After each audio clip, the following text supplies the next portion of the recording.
Donald Trump and Elon Musk are dismantling our country piece by piece. And so many Democrats seem content to just sit back and let them. So I say it's time to drop the excuses and grow a fucking spine. I'm Kat Abou-Ghazaleh, and I'm running for Congress in Illinois' 9th District. Unfortunately, this party has become one where you have to look to the exceptions for real leadership, as the majority work from an outdated playbook. We need a makeover, which means we need a vision that's bigger than what we've been told is possible. There is absolutely no reason you shouldn't be able to afford housing, groceries, and healthcare with some money left over. Families should have free childcare, Social Security should be expanded, and our inalienable rights shouldn't be dependent on who's in power. That means standing up to authoritarians, not shrinking away when the fight gets tough. And while current Democratic leadership might be fine cowering to Trump, I'm not. I've spent my entire career reporting on the far right and being attacked by them as a result. In fact, just a few months ago, Elon Musk's lawyers deposed me here in Chicago to ask about my mean tweets. Look, I thought comedy was legal again. This is all to say, I'm not scared of standing up to these people. I know how they think, and I know how to beat them. But my campaign itself is going to be different too, because I don't want to wait a year to help people. We're focused on meeting constituent needs with one simple rule. What if we didn't suck? My campaign and I would rather spend our money on book drives and clothing exchanges and public events than fancy fundraisers for rich donors. I also want my campaign to be as transparent as possible. That's why I'll be posting regular videos about the costs and steps of running for office. We all deserve better. We deserve human rights and financial freedom and a party that stands up to authoritarians. We deserve to thrive, not just survive. And I plan to fight for those ideals both on the campaign trail and in Congress. If you want to know more about me and what I believe, you can go to catforillinois.com. I do need to mention that campaigns cost money and ask you to contribute what you can. But I promise your donation will not be wasted on old, ineffective tactics. No spammy guilt trip texts, no focus groups to test my views, and no grifty consultants who care more about their paycheck than actually winning. It's time to challenge the status quo, and if our leaders won't do it, we will. I'm Kat Abou-Ghazaleh, and I'm running for Congress because it's time for Democrats to do more. It's happening again. Another SemiCute, mid-tier political influencer is parachuting into a district she barely even lives in yet, aiming to grace our dysfunctional Congress with her vocal fry. Kat Abou-Ghazaleh, the latest to join the illustrious ranks of AOC, Jasmine Crockett, Nancy Mace, who looks suspiciously like a younger transgender version of Nancy Pelosi, lusty-busty librarian Lauren Boebert, and the alleged facelift queen herself, Kristi Noem, is shaking up Illinois' 9th District. But wait, there's more. Her campaign launch proudly featured a keffiyeh on her wall. Remember when American politicians had American flags in their backgrounds? How quaint. Now we've got Palestinian scarves front and center, surely a move that'll energize American voters. Sarcasm fully intended. And yes, let's not ignore her groundbreaking use of profanity, yet another painful political cliche. It's as forced and desperate as LeBron James throwing on a baseball cap and awkwardly cussing about Stephen A. Smith to feign.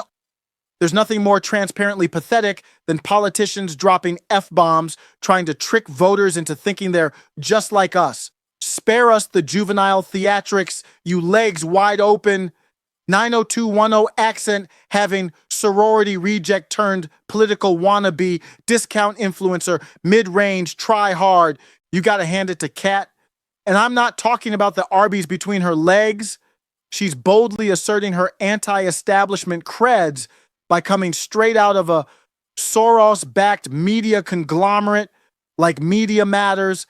Maybe National Security Advisor Mike Waltz will accidentally, in air quotes, invite Kat Abou-Ghazaleh in the Signal chat when the Hexeth decides to bomb children in Yemen or Ethiopia or Iran.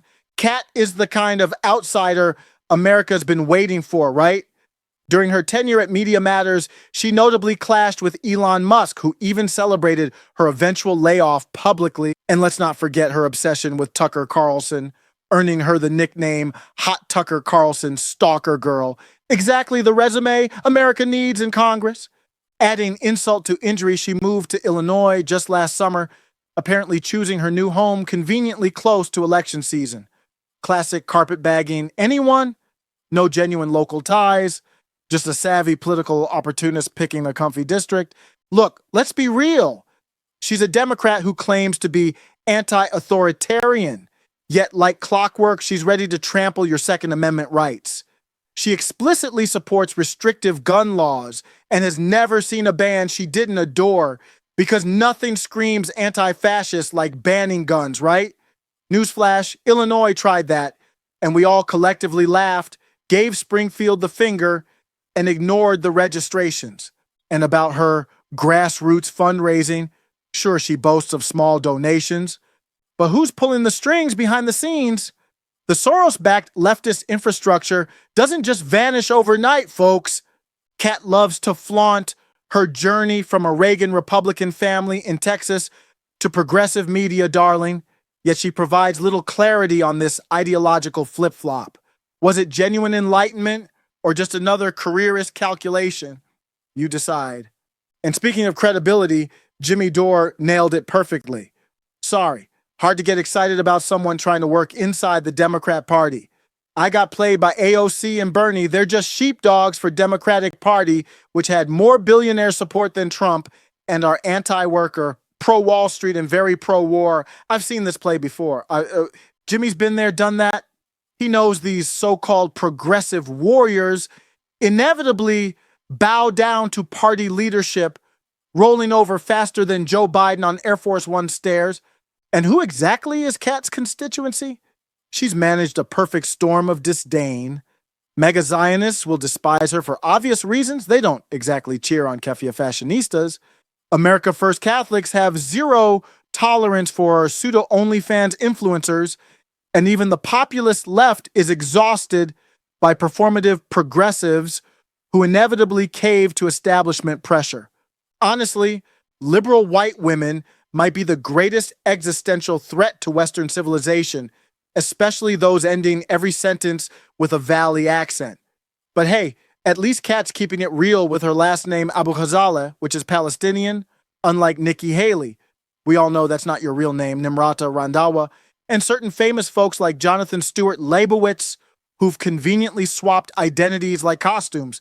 The hilarious yet brutally accurate online commentator, Ho Math, summed it up best. Is this actually you? He said, responding to a picture that appears to be an Instagram social media post where she's wearing provocative attire, fishnet stockings, a cutout top, and coochie shorts. She looks like she's ready to give the next unlucky dude up to bat a surprise STD, showing her average looks off on top of a bar or nightclub setting that we don't know is real. But Kat hasn't responded to it as of March 27th. Ho Math continues, you want to write the laws I live by? Aren't they all just going to be, give me that for free while I do whatever I want, and if you don't like it, you're dangerous? I've met like 300 of this chick. Ho Math's viral commentary cut straight to the heart of Kat's campaign. Another entitled Zoomer demanding power without accountability. Is she the next airplane girl, Lily Gaddis, or Hawk Tuah ready to swoop in and dominate meme culture? Probably. But does America really need another 304 in Congress? Doubtful. Stay vigilant. Or as Ho Math advises, you do not delegate decisions to them.